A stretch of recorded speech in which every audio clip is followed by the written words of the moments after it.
चुनाव और चयन के संदर्भ में मेरे विचार। भीड़ के पास सत्य नहीं होता है। भीड़ केवल अनुसरण करना जानता है। यह हमारा आपका स्वाभाविक गुण है कि हम जिस तरफ बढ़ते लोग देखते हैं उसके संग हो लेते हैं। लेकिन जरूरी नहीं कि जो लोग बढ़ रहे हैं और जिस तरफ बढ़ रहे हैं उस तरफ कल्याण संभव हो। ऐसा भी तो हो सकता है कि भीड़ के अपने अपने सत्य हो सकते हैं। ऐसा भी तो हो सकता है कि भीड़ खुद सिद्धांतहीन हो सकता है। ऐसा भी हो सकता है कि भीड़ के नेतृत्व करने वाले लोग किसी खास मनोदशा और मनोवृत्ति से पीड़ित हों, किसी के पक्षधर हों, किसी के द्वारा प्रायोजित हों और लोग उसकी नकल कर रहे हों, क्योंकि भीड़ और भेड़ दोनों का सिद्धांत लगभग एक समान है। भीड़ के पास सत्य नहीं होता। सत्य तो आपका व्यक्तिगत अनुभव है।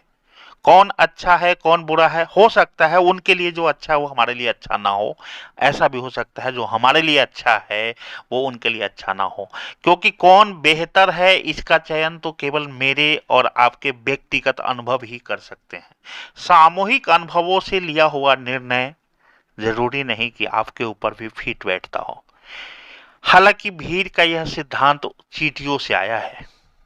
यह बात चींटियों के संबंध में सही हो सकती है, क्योंकि वास्तव में वह लोग अनुशासित हैं। इतना अनुशासित कि जितना हम और आप नहीं हैं, जितना हमारी भीड़ अनुशासित नहीं है, उससे ज्यादा चींटियों की भीड़ अनुशासित होती है।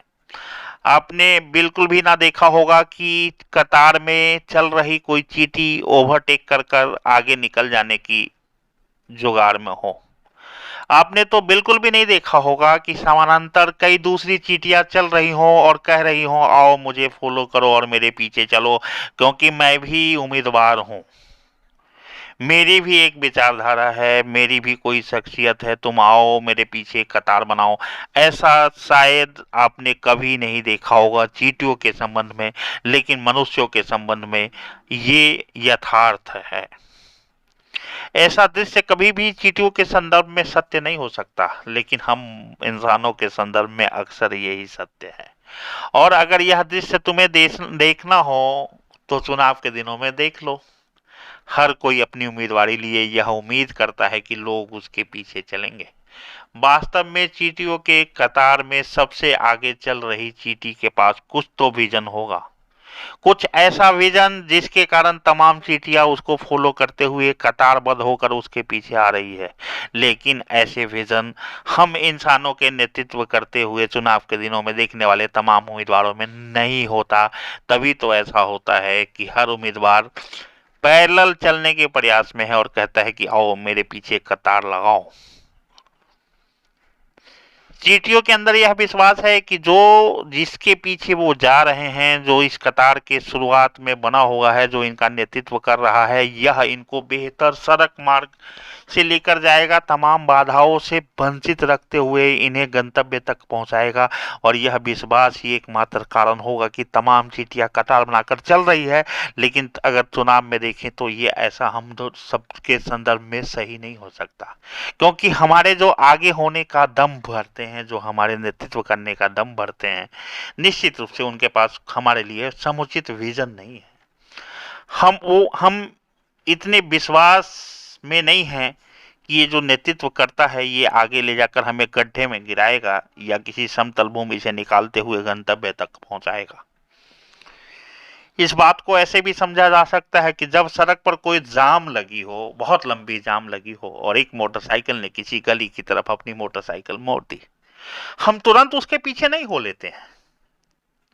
हमारा तर्क तब तक जीवित होता है और हम सोचते हैं हो सकता है इस गलती से इसने मोड़ दिया गली में, हो सकता है इसको यही आगे तक जाकर रुक जाना हो सकता है कि आगे गली बंद ही हो, तो हम उसके पीछे अपनी मोटरसाइकिल नहीं मोड़ते हैं। लेकिन हम इंतजार करते हैं और एक के बाद एक के बाद एक के बाद एक जब मोटरसाइकिलें उसके पीछे मुड़ती है, तब हम अपने तर्क का दमन कर देते हैं अपने ही अंदर और उस भीड़ के पीछे हो लेते हैं। जबकि लंबा सफर करने के बाद ज्ञात होता है कि आगे तो रास्ता ही नहीं है, पीछे लौटने के सिवा कोई विकल्प भी नहीं है, और पीछे लौटने तक तो पता नहीं जाम कब की खुल गई होगी और लोग आगे चले गए होंगे। इससे बेहतर था कि उस जाम का सामना करना था, इससे बेहतर था कि मुझे वही बने रहना था। फिर आपकी स्थिति यह होती है कि ना आप घर के होते हैं ना घाट के होते हैं, और लंबे फिर यात्रा के बाद वापस लौट कर आते हैं और वहीं से शुरुआत करते हैं। पता है आपने कितना कुछ खो लिया होता है। विकास के संदर्भ में भी यही होता है। हमें सोचते हैं चलो एक बार भीड़ जो चाहती है कर लेने दो, शायद कुछ बेहतर हो जाए। शायद कुछ बेहतर तो होता ही नहीं है। 5 वर्ष का सवाल नहीं होता है, 5 वर्ष में विकास कितना पीछे चले जाता है, कभी इसका आकलन करके देखेंगे। हालांकि जीवन कोई गणित नहीं है, लेकिन कहीं कहीं गणित के फॉर्मूले तो लगाने ही होंगे। आप माइनस में चले जाते हैं, आपको प्लस में आने के लिए कितना कवर करना पड़ता है। 5 वर्षों तक का भटकाव आपके लिए पता नहीं दशकों का भटकाव हो जाता है। तब आपको लगता है कि उस भीड़ में उस जाम में फंसे रहते तो ज्यादा बेहतर था, थोड़ी देर में रास्ता स्पष्ट हो जाना था। बेकार ही अपने अंदर के तर्क को दबा दिया। इसीलिए कहता हूं कि भीड़ एक अनुसरण है, भीड़ है और भीड़ में है कोई अंतर नहीं है। भीड़ और भीड़ एक जैसा है लोकतंत्र में। तुम अगर यह सोचते हो कि तमाम लोग इधर जा रहे हैं उधर बेहतर पथ होगा, तो हो भी सकता है, और हो सकता है कि जो पहले उस पद का चयन किया हो वह खुद अज्ञानता या अंधकार में हो। अगर आगे जो चल रहा है वह खुद अंधकार में संशय में चल रहा है, तो निश्चित ही तुम्हें भी उस अंधकार और संशय में खो ही जाना होगा। जीवन कोई गणित नहीं है, और जीवन की आवश्यकताएं भी मूलभूत हैं, और वो भी किसी गणित पर आधारित नहीं है।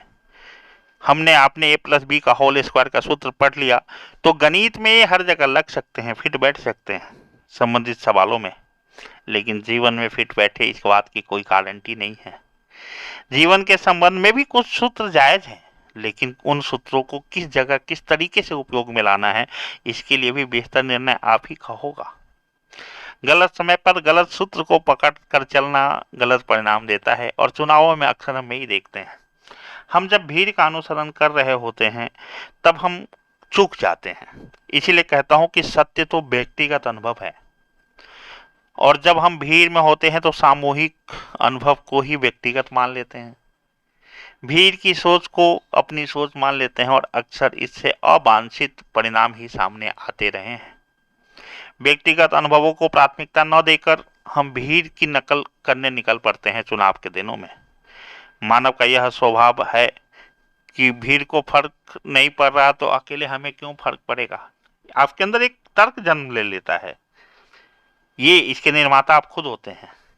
आप ये मानते हैं कि जब भीड़ डूबेगा तो हम भी डूबेंगे। ऐसा हो सकता है क्या? लेकिन ऐसा शायद ही होता होगा जब भीड़ किसी नदी में छलांग लगा दे और आप भी लगा दो, तब तो आप बचने का प्रयास करते हो, क्योंकि आपका व्यक्तिगत बुद्धिजीविता सामने आती है। ऐसा शायद कम ही होता होगा जब पूरी भीड़ आत्मदाह करने लगे तो आप भी आत्मदाह कर लो। जब पूरी भीड़ चलती हुई एक ट्रेन के नीचे आने का प्रयास करे तब शायद ही संभव है कि आप भी उसी ट्रेन के नीचे आने का प्रयास करो। नहीं, ऐसा नहीं होता है, तब हम बचने का प्रयास करते हैं। ऐसा इसलिए होता है कि हम अचानक सामूहिक सोच से निकलकर व्यक्तिगत सोच में पहुंच जाते हैं। जो सामूहिक सत्य है कि हम एक साथ ट्रेन के नीचे आएंगे तो शायद नहीं मरेंगे, हमें भ्रम लगने लगता है, और हमें लगता है कि नहीं, हमारा व्यक्तिगत सच ही सही है। हमारा व्यक्तिगत सच यही है कि हम ट्रेन के नीचे आएंगे तो मौत ही संभव है। लेकिन लोकतंत्र के संदर्भ में ऐसा नहीं देखने को मिलता है। हम सामूहिक सोच के प्रभाव में होते हैं, हम अनुसरण कर रहे होते हैं। भीड़ किधर जा रही है इंतजार कर रहे होते हैं। हम कहते हैं उम्मीदवार को, जिधर सब देगा उधर हम भी देंगे।